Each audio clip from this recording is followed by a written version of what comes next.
তুমি ভাবছ কে তোমাকে উদ্ধার করবে? তুমি মনে মনে ভাবছ কেউ আসবে এবং তোমাকে রক্ষা করবে? তুমি ভাবছ আজ কেউ আসবে এবং দিনটা বাঁচাবে? মনে মনে ভাবছ কোনো অজানা শক্তি সাহায্য করবে? কেউ না, আসবে না। কেউ তোমার জন্য ওজন তুলবে না, কেউ তোমার জন্য পুল আপ করবে না, কেউ তোমার জন্য রাস্তার ওয়ার্ক করবে না। সব কিছু তোমাকেই করতে হবে। প্রতিদিন সকালে সেই কম্বল তোমাকে আলিঙ্গন করছে, তাপ ছড়াচ্ছে, আর তোমার বালিশ কানে কানে বলছে, ঠিক আছে, একটু আরও থাকো। কিন্তু তাদের কথা বিশ্বাস করো না, তারা তোমাকে মিথ্যা বলছে। তোমার ঘড়ির অ্যালার্মকে শোনো, যা বলছে উঠো এবং শুরু করো।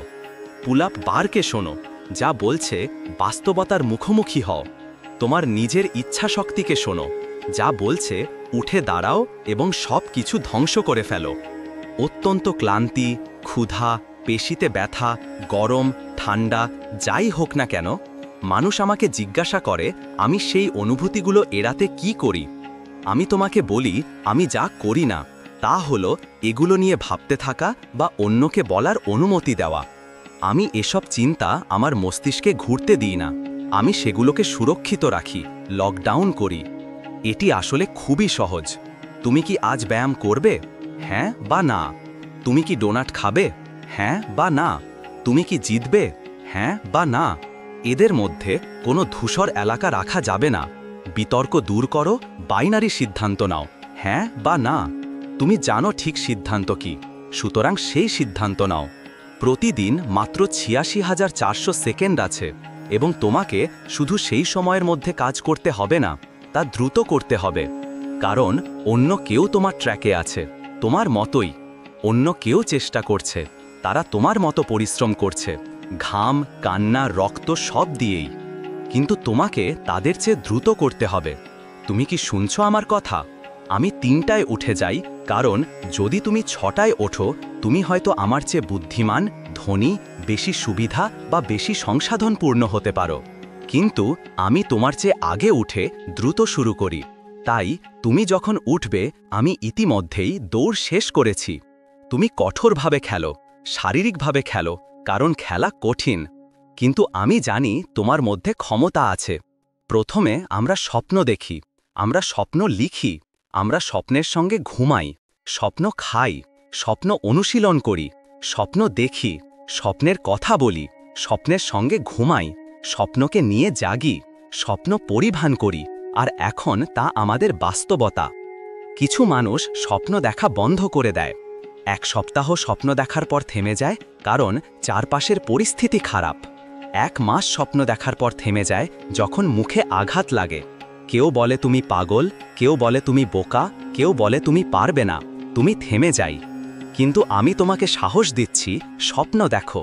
গরিব হলে স্বপ্ন দেখো, ধনী হলে স্বপ্ন দেখো, সব অবস্থাতেই স্বপ্ন দেখো। কারণ সত্যিকারের সাফল্য সেখানে থাকে। মানুষ কেন স্বপ্ন দেখার পর তা অনুসরণ করতে ব্যর্থ হয়? শুধু ক্ষুধা। ক্ষুধা যদি যথেষ্ট থাকে, তুমি সব সমাধান খুঁজে পাবে। যথেষ্ট ক্ষুধা থাকলে তুমি উন্নতি করবে। কিন্তু যদি সব আছে কিন্তু ক্ষুধা নেই, তুমি কিছুই করবে না। একদিন এমন আসবে যখন সাধারণভাবে থাকা আর সম্ভব হবে না। তুমি আর মাধ্যমান হওয়া সহ্য করতে পারবে না। তুমি তোমার গতি বাড়াবে, প্রতিদিন কাজ করবে। যখন কেউ তোমার চেয়ে কঠোর পরিশ্রম করছে, তাদের ঘাম, রক্ত, কান্না দিয়ে, তুমি তাদের চেয়ে দ্রুত কঠোর পরিশ্রম করতে হবে। এটাই পার্থক্য। সাফল্য শুধু প্রতিভা নয়, কৌশল নয়, এটি হলো ক্ষুধা। প্রকৃত শিকারী কখনো পুরস্কারের জন্য দৌড়ায় না, তারা শিকার করার জন্য দৌড়ায়। তোমার উদ্দেশ্য কি? তোমার ভিতরের জ্বালা, তোমার প্রেরণা কি? যদি তা আত্মপ্রেরিত হয়, কেউ ডাকতে হবে না, কেউ পুরস্কার দিতে হবে না, তুমি সফল হবে। যদি তুমি সত্যিকারের শিকারী হতে চাও, তুমি সময় অনুযায়ী চলবে না, তুমি লক্ষ্য অনুযায়ী চলবে। গাজেল ৮ থেকে ৩ পর্যন্ত খোলা না থাকলেও শিকারী থেমে থাকবে না। অনেকের ছোট শুরু হতে পারে, বেশি সম্পদ না থাকতে পারে, কিন্তু কোনো অজুহাত নেই। যদি তোমার ভিতরে জ্বালা থাকে, তুমি করবেই। প্রতিদিন তোমাকে কাজ করতে হবে, শারীরিকভাবে, মানসিকভাবে, সর্বদা প্রস্তুত থাকতে হবে। ক্লান্তি, বিরক্তি এবং সহজ পথের আকর্ষণকে অবজ্ঞা করতে হবে। 5 বছর, 10 বছর, 15 বছর, 20 বছর দীর্ঘমেয়াদী কমিটমেন্ট ছাড়া সাফল্য আসে না। একজন সত্যিকারের মানুষের কাজ হল কার্যকরী হওয়া, শুধু কথা বলা নয়। তুমি যদি শুধু সোশ্যাল মিডিয়ায় সাফল্যের মিমস পোস্ট করো কিন্তু কিছু করো না, তবে তা তোমার নয়, তোমাকে কাজ করতে হবে। ক্লান্তি, অস্বস্তি, ব্যথা সবকিছু পেরিয়ে তোমাকে কাজ করতে হবে। কখনো অলস হওয়া চলবে না। তোমার সময় মূল্যবান। প্রতিদিন তুমি তোমার লক্ষ্য অনুযায়ী ঘুমাও, খাবার খাও, পড়াশোনা করো, প্রশিক্ষণ করো। কোনো অজুহাত গ্রহণ করবে না। সফল হবার জন্য তুমি তোমার নিজেকে অনুশীলন করতে হবে। তুমি নিজের জন্য উদাহরণ তৈরি করো। তোমার পরিবার এবং বন্ধুদের জন্য উদাহরণ তৈরি করো। সফল মানুষ অপেক্ষা করে না, তারা কাজ করে। তোমাকে কাজ করতে হবে। তোমার জীবনের প্রতিটি দিন, প্রতিটি মুহূর্ত গুরুত্বপূর্ণ। কেউ তোমার জন্য কিছু করবে না, তোমাকেই করতে হবে। কঠোর পরিশ্রম ছাড়া কিছুই অর্জিত হয় না।